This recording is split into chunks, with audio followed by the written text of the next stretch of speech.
What's going on, you guys? Welcome to the Trucker Style Shawn YouTube channel. And sorry about the light. I haven't put the new ones in this day cab yet. I'm gonna have to deal with it. I'm back.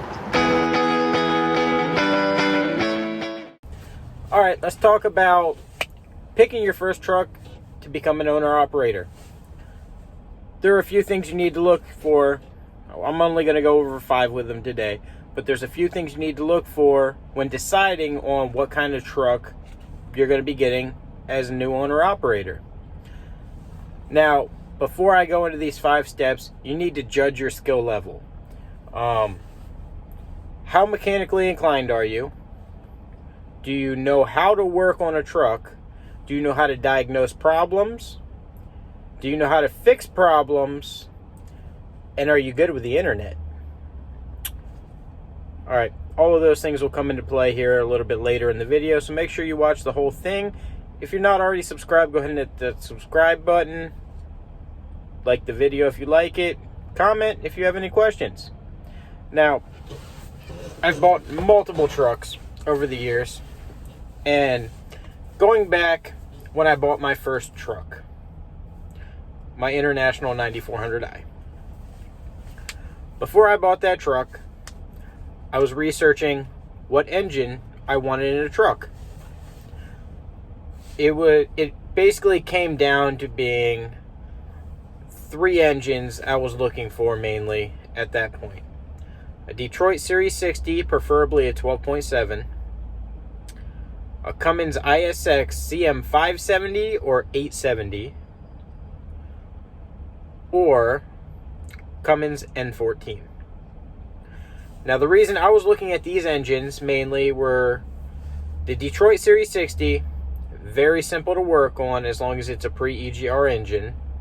So meaning, I believe 99 or 2000 and older. Now, so easy to work on. Parts are cheap on them.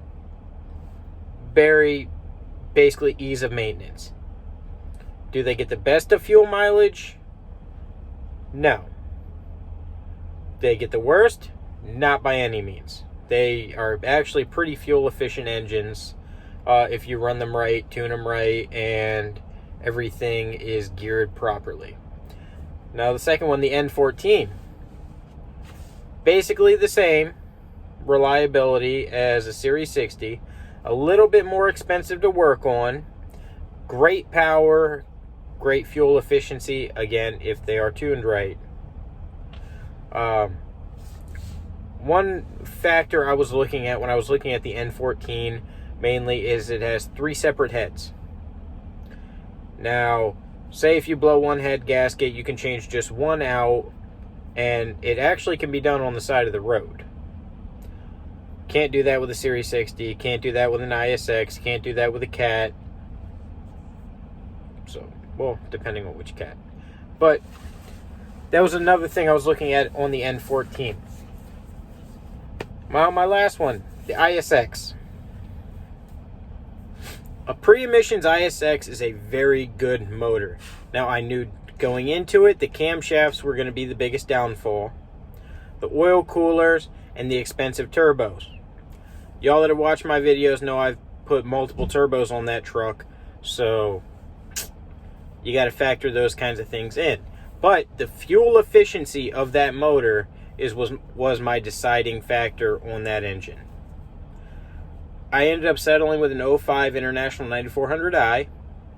The International, yes, the parts are a little bit more expensive, but they're very readily available. There were so many 9400s and 9200s sold, I knew if I had to go to a salvage yard, I could pick up those motors or parts for those trucks quite easily. Which brings me into a combination of this first one. When you're looking for your truck, look for part availability. If it's a newer truck, parts are going to be more expensive. Which, let's get into the second thing now. The brand of truck you're looking at. Know the biggest downfalls of each brand, know the biggest pros for each brand. I settled with the International again because of parts availability and the engine I was looking at. And y'all know I got 1.6 million miles out of that engine without being opened. So I think it was a pretty good choice. Now that also goes into taking care of your engines. But we're not going to get into that right now. But what brand you pick? Do you want a long nose truck? You'll be sacrificing fuel mileage. Parts are a little bit more expensive.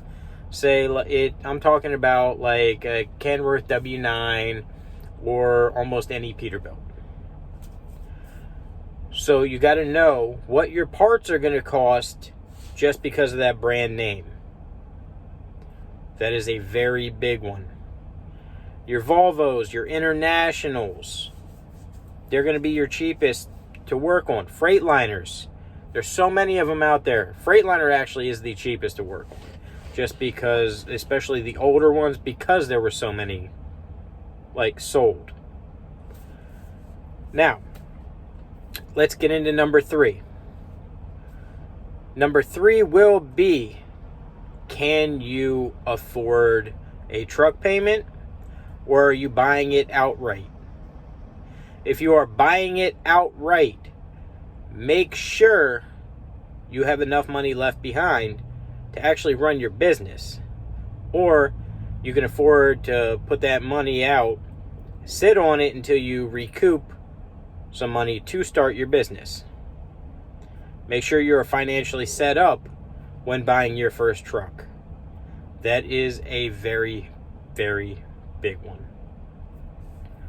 All right, number 4.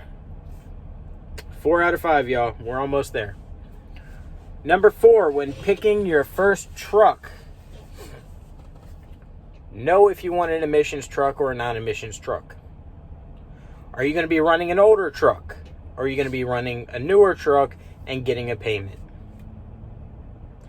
I personally prefer older trucks. I do not like these newer emissions trucks. They're harder to work on. A little sensor will put you down for the dumbest reasons. Nope, I don't mind spending a little bit extra in fuel for the peace of mind of knowing you're going to stay on the road. Plain and simple. Less sensors, less moving parts. Simple. That's just my philosophy. Remember, y'all take that with a grain of salt. Now, number 5, when picking your first truck. This is a very big one. Again, hit that subscribe button if you're not subscribed. If you're not already a part of the Trucker Style family, you can join, man. It's free. Come on in. All right, number 5. Picking your first truck. Make sure you have a plan set forth before you buy a truck. Know what you are getting into. When you buy a truck, you're basically putting your entire rest of your life on hold. Your savings that you've saved up till this point, you're banking that off of your truck. Get an oil sample done on that truck. I forgot to mention that earlier. That is a big one. Get an oil sample done on that engine so you know the exact health of that truck.